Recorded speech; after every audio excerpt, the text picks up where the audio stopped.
notre cerveau. Il n'y a pas de différence avec le cerveau d'une fille et d'un garçon. C'est le même. C'est le même. Que ce soit la science qui dit que l'homme descend du singe, à ce moment, la science n'a pas fait de différence en disant que l'homme descend du singe et la femme descend du gorille. Je ne sais pas. Voilà. Si on prend la religion, l'être humain a été créé à l'image de Dieu. Donc on n'a pas dit que l'homme a été créé à l'image de Dieu et la femme à l'image de... Voilà. Donc, on a le même cerveau, on a le même ADN humain. Je ne parle pas de l'ADN biologique dont on parle, qui va faire la différence entre l'homme et la femme. Mais je parle de la filiation. Mais je parle là de cet ADN de la créature. Il est donc important de comprendre, pour les filles, je parle des filles, mais je m'adresse surtout aux garçons dans la salle. Je parle des filles, mais on s'adresse aux garçons dans la salle. Et c'est bien qu'on a des responsables là, qui vont faire le relais pour nos petites sœurs et nos filles qui sont aussi à la maison. Lorsqu'une fille naît, tout de suite il y a un poids sur elle. Ce poids, c'est la double charge que la vie lui impose directement. Qui a une petite idée de ce poids, de cette charge? Elle a dit accoucher. Qui a une petite idée de cette double charge que la fille, directement quand elle est née, ça, la vie lui impose directement?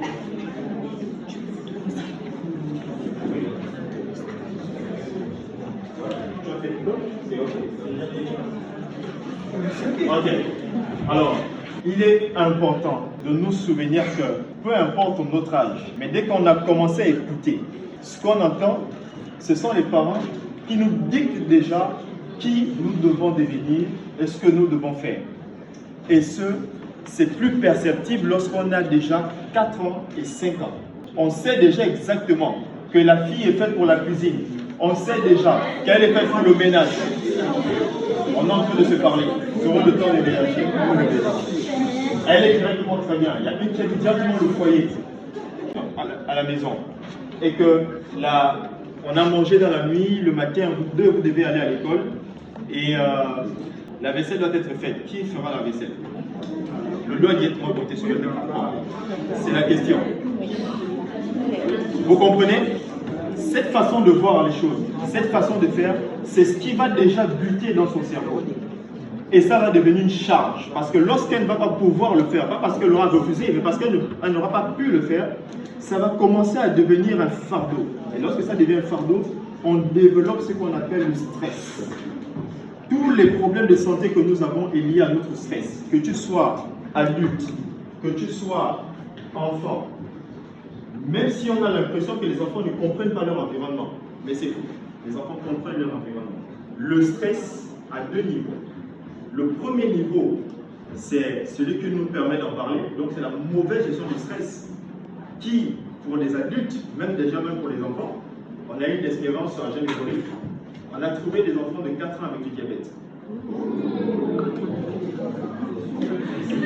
Cela est valable pour tout le reste. C'est-à-dire qu'une nouvelle, tu as composé, tu as été en Angleterre, et puis ton collègue te fait une mauvaise blague, les gens, non, écoute, il y a plus de rattrapage pour toi, c'est 0, et puis tu penses à ce que c'était ta dernière note, ta dernière moyenne, et là, du coup, tu commences à paniquer, et là, quand tu paniques, tu vois, tu t'emmènes à faire des mauvais choix, prendre des mauvais discours, des pensées un peu compliquées te viennent à l'esprit. Or, on n'aura peut-être pas le temps matériel pour développer, mais on vous introduit déjà dans la question de s'intéresser à la santé mentale. Cette santé mentale va gérer non seulement lorsqu'elle vous conduise à tout ce qu'on a cité, stress,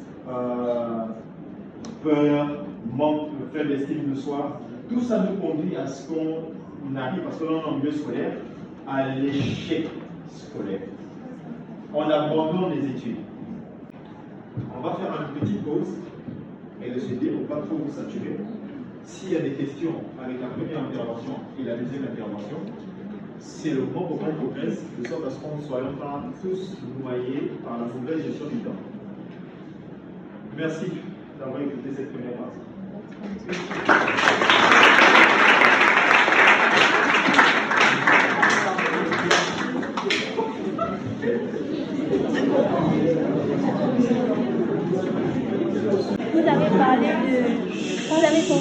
Vous avez parlé de maîtriser le stress. stress. Moi, je voulais savoir ici, il n'y a pas des moyens pour savoir maîtriser son stress parce que moi, je suis beaucoup stressée, mais je n'arrive pas à canaliser. Après, ça me fait faire des erreurs bêtes pour me les pouvoirs. Ce n'est pas du gâchis, ce n'est pas fini. On n'a pas dit que c'était la fin. Cette crise-là, mauvaise gestion de stress. Si on dit mauvaise, c'est qu'il y a la bonne gestion de stress. Ce n'est pas valable seulement que pour les plus petits ou bien pour les jeunes que nous sommes, que vous êtes. C'est là aussi pour nous, les encadreurs, pour vos enseignants. On a les enseignants, on a les enseignantes. C'est aussi valable. Lorsque une personne est sous pression et n'a pas géré cette pression-là, cette pression devient ce qu'on appelle une loque humaine. C'est-à-dire qu'une bombe que tu portes toi-même, et puis à un moment donné, elle va exploser, et tu vas exploser avec. Mais il y a la bonne manière de la gérer aussi. Lorsque tout ça là, ça vient, tu as la possibilité de mieux gérer. C'est là où vient le problème. Le problème vient au niveau de la question de comment on arrive à mieux gérer cette pression. Comment on arrive à mieux gérer ce stress. Alors, petit exemple. On est là pour parler de la santé féminine et tout ce qui va avec les cancers. On va parler d'une maladie un peu très particulière, un peu plus de temps, mais on va d'abord rester sur la santé mentale. On a fait un reportage, je pense que vous la connaissez toutes, c'est la maman des handicapés. Voilà. Lorsqu'on a fait un reportage avec elle, elle nous a raconté une belle petite histoire. Lorsqu'elle allait voir un patient, quand elle allait voir le patient, ce qu'elle a découvert au patient, en fait, c'est une jeune fille qui s'occupe des personnes vraiment en situation de difficulté motrice, et tout ce qui va avec vraiment des situations compliquées. Et elle va en soutien à ces personnes-là. Et quand elle est allée en soutien à l'une de ces personnes, ce qu'elle a vu a bouleversé son système de pensée.